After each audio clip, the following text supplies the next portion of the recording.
terbang, kepental, keluar kamar. Hai, ketemu lagi sama gue di ruang cerita.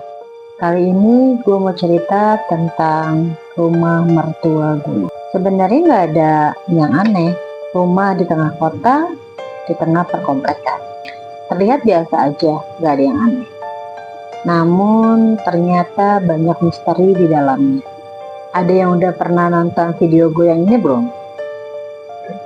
Itu gue ngambil gambar ataupun ngambil videonya di rumah mertua gue. Sebenarnya gak nyangka bakalan terjadi ada suara-suara aneh itu.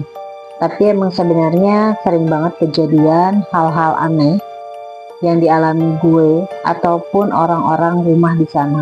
Contohnya, jadi kalau gue naik ke lantai atas, gue suka lihat ada sosok cowok, bapak-bapak lagi duduk di kursi ruang tengah di lantai atas. Bahkan kayak kakak ipar gue, lebih ekstrim dibandingkan gue. Dia pernah beberapa kali ngeliat sosok yang lewat. Bahkan dia pernah 2 kali kejadian mengganggu secara fisik. Contohnya, dia pernah lagi sholat di lantai atas. Pas dia lagi sholat, tiba-tiba ada yang tiup secara kencang ke kupingnya. Otomatis kaget, akhirnya pindah sholat ke lantai bawah. Tapi pernah juga, dia pernah sholat di kamar mertua gue di lantai bawah. Dan gue yang menyaksikan sendiri gitu, dia kayak terbang, kepental, keluar kamar. Gue kaget, dan gue nanya, kenapa? Sampai kata kakak ipar gue di tahiyat akhir, itu tiba-tiba kayak ada muka hantu yang cukup seram muncul. Tapi yang lebih parah kali ini ke mertua gue. Jadi beberapa kali ibu mertua gue ngeliat sosok yang menyerupai anak-anaknya. Bahkan akhir-akhir ini benar-benar mengganggu secara fisik ke mama mertua gue. Jadi beberapa minggu yang lalu itu mama mertua gue kan naik ke lantai atas. Pas baru nyampe tangga atas, itu tiba-tiba tuh tangannya berasa kayak ditarik, dilempar ke kamar depan yang ada di lantai atas. Dan kedua, sebelum mama mertua gue sakit.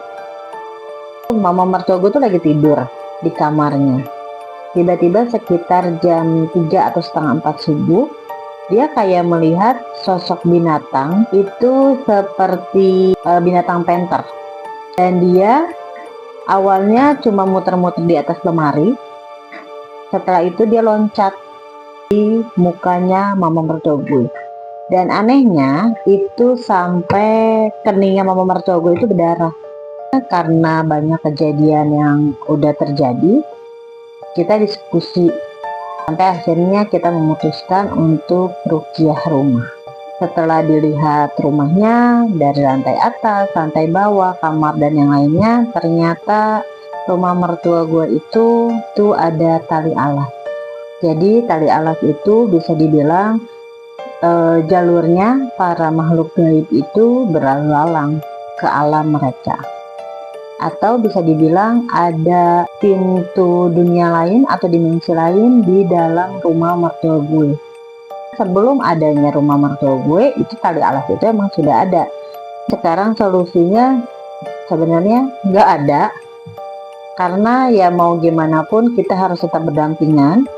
Jadi paling enggak saat ini kita paham, kita ngerti kenapa rumah mertua gue banyak gangguan. Padahal itu rumah yang kita gunakan atau kita tempatin. Jadi nggak pernah kosong gitu. Makasih yang udah nonton. Tungguin cerita-cerita gue yang lainnya. Atau ada yang mau cerita, nanti gue bacain itu boleh banget. Kirim ke DM gue. Terima kasih. Bye.